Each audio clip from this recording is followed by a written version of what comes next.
Assalamualaikum dan salam keluarga Malaysia. Berita Pagi Sarawak, edisi Rabu 24 Ogos bersama saya Lydia Yusrina Abdul Ilyas. Kerajaan negeri komited untuk membina sistem akuakultur yang kukuh, berdaya tahan dan mampan. Premier Sarawak, Datuk Patinggi Tan Sri Abang Johari Tun Openg berkata, ia sekaligus menjaga keselamatan dan jaminan makanan manusia sejagat. Datuk Patinggi Tan Sri Abang Johari memberitahu kesaling hubungan antara kehidupan manusia dan haiwan menekankan keperluan mendesak untuk meningkatkan kerjasama di peringkat nasional, serantau dan global.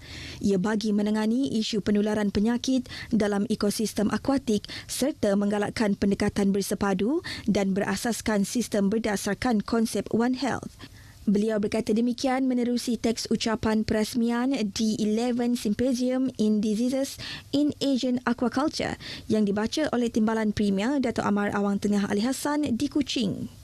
Jelasnya ke arah itu, kerajaan negeri melalui Majlis Penyelidikan dan Pembangunan Sarawak bekerjasama dengan dua pusat penyelidikan penyakit berjangkit di peringkat antarabangsa untuk menubuhkan Pusat Penyakit Berjangkit Sarawak. Ia bertujuan mengimbangi dan mengoptimumkan kesihatan manusia, haiwan, ekosistem dan persekitaran yang lebih luas secara mampan.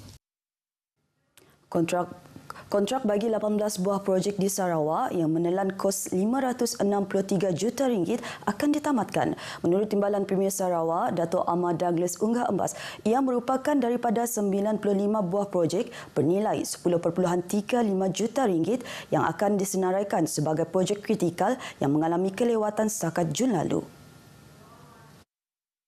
Dato' Amar Douglas merangkap Menteri Infrastruktur dan Pembangunan Pelabuhan Sarawak mendedahkan perkara itu ketika melakukan lawatan ke Bilik Operasi Sementara Jabatan Kerja Raya di Wisma Saberkas Kuching. Katanya 95 projek kritikal yang mengalami kelewatan itu, 45 adalah projek melibatkan bangunan, 20 jalan raya, 10 pakej merupakan projek jalan pesisir pantai dan jalan utama kedua, 9 jambatan dan dermaga, 7 infrastruktur pembangunan luar bandar dan 4 pakej lebuh raya. Dato' Amar Douglas juga memaklumkan bahawa 30 projek lain akan diselamatkan melibatkan pembinaan jambatan, bangunan pejabat, kuartus guru dan kompleks sukan. Dalam pada itu, beliau turut memberitahu bahawa 47 buah projek kritikal yang mengalami kelewatan dengan kos RM2.394 bilion dijangka siap tahun ini. Dedahnya antara projek tersebut adalah laluan akses ke empangan hidrobaleh yang bernilai RM95 juta, pusat pembangunan dan pengembangan industri lada negara berjumlah RM40 juta dan naik taraf jalan raya di daerah Pakan yang bernilai RM24.56 juta. Kementerian Perindustrian dan Industri Makanan MAFI komited untuk terus mengadakan sesi libat urus bersama kerajaan negeri melalui Joint Development Committee. Ia telah ditubuhkan antara MAFI dan Kementerian Pemodenan Pertanian, Tanah Adat dan Pembangunan Wilayah Menderit dalam usaha memajukan sektor agromakanan Sarawak sekaligus memperkukuh jaminan bekalan makanan demi kesejahteraan keluarga Malaysia. Menteri MAFI Datuk Seri Dr. Ronald Kiandi memberitahu ia bagi membincangkan program dan projek merentasi subsektor agromakanan termasuk pembangunan industri perikanan Sarawak. Beliau memberitahu demikian dalam ucapannya semasa majlis penyerahan surat empowerment pelesenan perikanan laut dalam Sarawak di Kuching. Datuk Seri Dr. Ronald yakin inisiatif pelaksanaan penurunan kuasa kepada Kerajaan Sarawak bagi urusan pelesenan perikanan laut dalam dapat memanfaatkan Kerajaan Persekutuan dan Kerajaan Negeri sesuai dengan objektifnya termasuk pengurusan sumber perikanan, keselamatan perairan dan hubungan antarabangsa yang lebih mampan. Tambahnya lagi, pembangunan industri perikanan Sarawak berpotensi tinggi untuk dikembangkan yang mana ketika ini terdapat seramai 10,828 orang nelayan dan 5,103 buah vessel telah menghasilkan sejumlah 125,000 tan metrik ikan setahun dengan nilai melebihi RM716 juta. Bagi menyokong agenda pembangunan industri perikanan Sarawak, Jabatan Perikanan Laut Sarawak telah diluluskan peruntukan lebih RM17 juta di bawah rancangan Malaysia ke-12 untuk menguruskan sumber perikanan serta meningkatkan pengeluaran ikan negara sekaligus terus menjamin bekalan ikan di Sarawak. Penurunan kuasa kepada Kerajaan Sarawak bagi urusan pelesenan perikanan laut dalam merupakan langkah awal bagi kerajaan negeri menubuhkan satu jabatan baru iaitu Jabatan Perikanan Sarawak. Timbalan Premier Sarawak, Datuk Amar Awang Tengah Ali Hassan memberitahu penubuhan jabatan baru tersebut kini dalam perancangan bagi tujuan pelaksanaan dasar dan rancangan mentransformasikan industri perikanan di dalam negeri.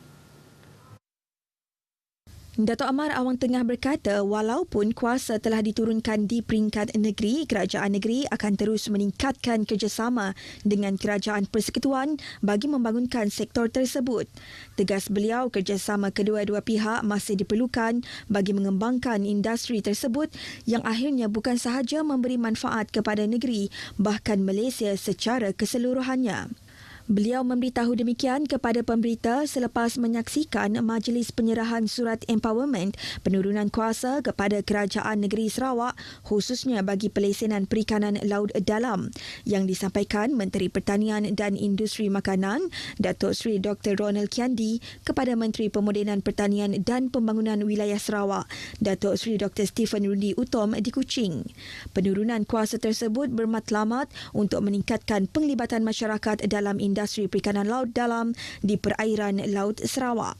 Majlis Khas mengenai Perjanjian Malaysia 1963 telah meluluskan penurunan kuasa kepada kerajaan negeri untuk melaksanakan urusan pelesenan perikanan laut dalam di Sarawak dan ia telah diputuskan dalam mesyuarat Majlis Khas mengenai Perjanjian Malaysia 1963 pada 18 Oktober 2021 yang dipengerusikan oleh Perdana Menteri Datuk Seri Ismail Sabri.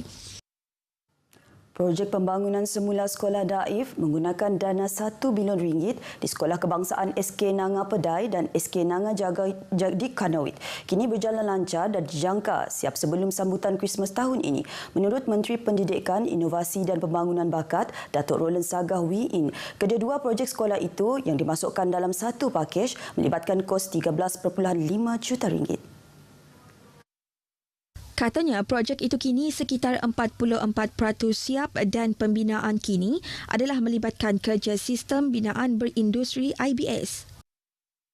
Mereka memohon untuk tambahan masa EOT, Extension of Time, yang lebih melibatkan semasa pandemik COVID-19 dahulu. Ini adalah satu perkara yang tak dapat dielakkan. Beliau ditemui pemberita selepas melakukan lawatan ke tapak projek DSK Nanga Jagoi Kanawit. Jelas Datuk Roland, projek DSK Nanga Jagoi melibatkan bangunan antaranya pembinaan 1 blok, 6 bilik darjah, 2 blok asrama, sebuah dewan makan dan 4 unit rumah kediaman untuk guru.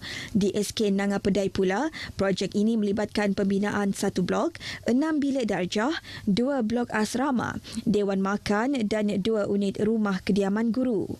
Pada lawatan itu juga, Ahli Dewan Undangan Negeri Macan, Alan Siden Gramong, turut mengumumkan peruntukan projek kecil luar bandar RM100,000 untuk SK Nanga Jagoi. Dana itu katanya adalah untuk kerja penimbusan tanah di tasik sekolah berkenaan.